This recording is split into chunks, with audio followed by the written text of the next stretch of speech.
Welcome to my channel happy kitchen. বন্ধুরা, শীত তো প্রায় চলেই এসেছে। তো এই শীতের যে নতুন বেগুন, সেটা দিয়ে বেগুন ভাজা, বেগুন পোড়া আর বেগুন ভর্তা খাওয়ার মজাই আলাদা।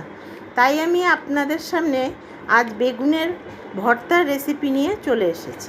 চলুন তাহলে দেখে নিচ্ছি এখানে আমি রান্নাটা করতে কি কি লাগছে। এখানে নিয়েছি আমি দুটো বেগুন, আর অলরেডি আমার একটা বেগুন কিন্তু পোড়ানো আছে, সেটা আমি পরে দেখাচ্ছি। নিয়েছি পেঁয়াজ কুচি, টমেটো কুচি, ধনেপাতা কুচি, রসুন কুচি, আদা গ্রেট করা, কাঁচা লঙ্কা কুচি এবং সরষের তেল। বেগুনগুলো আমি প্রত্যেকটাই এরকম মাঝখান থেকে চিড়ে নিয়েছি। আগেও যেটা আমি পুড়িয়ে নিয়েছি বললাম, সেটাও আমার চেরা ছিল। এবার বেগুনের গায়ে লাগিয়ে নেব সরষের তেল।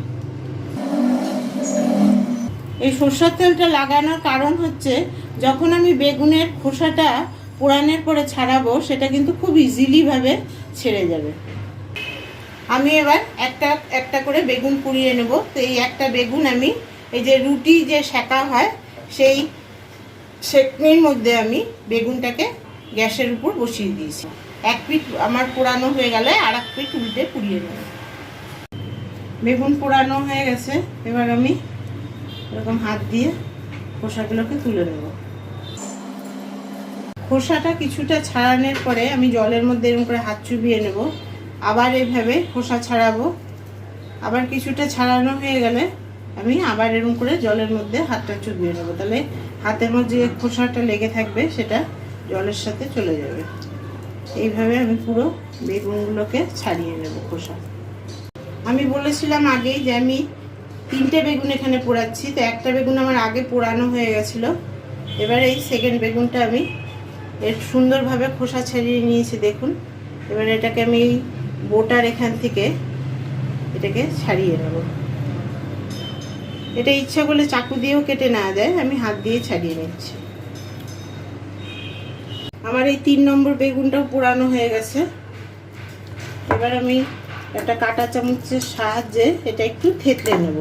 পুরোপুরিভাবে এটাকে মেখে নেওয়ার দরকার নেই। বেগুনটা আমার কাঁটা চামচ দিয়ে থেতলানো হয়ে গেছে।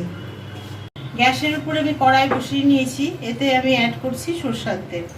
এখানে আমি বড় চামচের 2 চামচ মতন তেল দিলাম। তেলটা গরম হয়ে গিয়েছে। এবার এতে আমি অ্যাড করছি রসুন কুচি। রসুন কুচিটাকে আমি একটু ভালো করে ভেজে নেব। তে অ্যাড করছি আমি পেঁয়াজ কুচি। পেঁয়াজ আমার ভালো করে ভাজা হয়ে গেছে। এবার এতে অ্যাড করছি যে আমি গ্রেট করে আদাটা রেখেছিলাম, সেটা। এটা একটু নেড়ে নিয়ে ভেজে নেব। আদাটা দেওয়ার পরে বেশিক্ষণ ভাজতে হবে না, কারণ আমরা জানি আদা বেশি ভাজলে তেতো হয়ে যায়। এবার একটা মিডিয়াম সাইজের টমেটো কুচি এর মধ্যে অ্যাড করব। টমেটোটা দেওয়ার পরে এটাকে ভালো করে ভেজে নিতে হবে। এতে অ্যাড করছি 1/2 চামচ মতন নুন। নুনটা দিয়ে আমি আবার নেড়ে চেড়ে নিচ্ছি। এখানে অ্যাড করছি আমি এই ছোটো চামচের 1/2 চামচ মতন হলুদ। এই হলুদটা আপনারা ইচ্ছা করলে স্কিপও করতে পারেন। হলুদটা দেওয়ার পরে আমি আবার ভালো করে নেড়ে নিচ্ছি।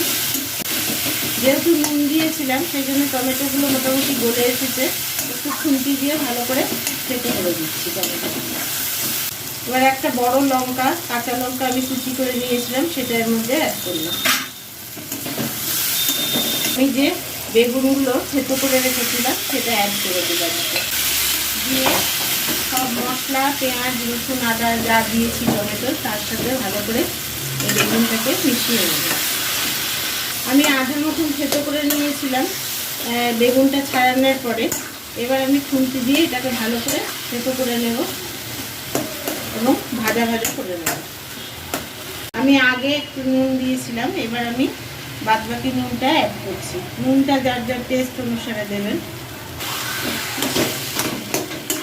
এবার এতে আমি 1/2 চামচ মতন চিনি অ্যাড করছি।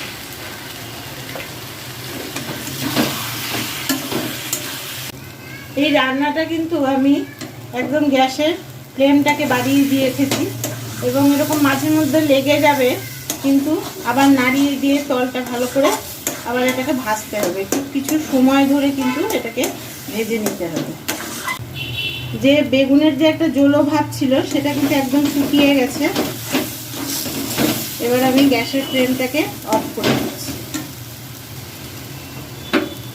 এবার এতে আমি অ্যাড করছি যে কুচনো ধনেপাতা রেখেছিলাম সেটা। ধনেপাতা দিয়ে আমি এটাকে একটু ভালো করে নেড়ে নিচ্ছি। একটা সার্ভিং বলে বেগুন ভর্তাটা আমি সার্ভ করে দিয়েছি, আর ওপর দিয়ে একটু গার্নিশিংয়ের জন্য ধনেপাতা কুচি দিয়ে দিয়েছি। যদি আপনাদের এই রেসিপিটা ভালো লেগে থাকে তাহলে লাইক, শেয়ার, কমেন্ট এবং সাবস্ক্রাইব করতে ভুলবেন না। দেখা হচ্ছে পরের ভিডিওতে। Thank you.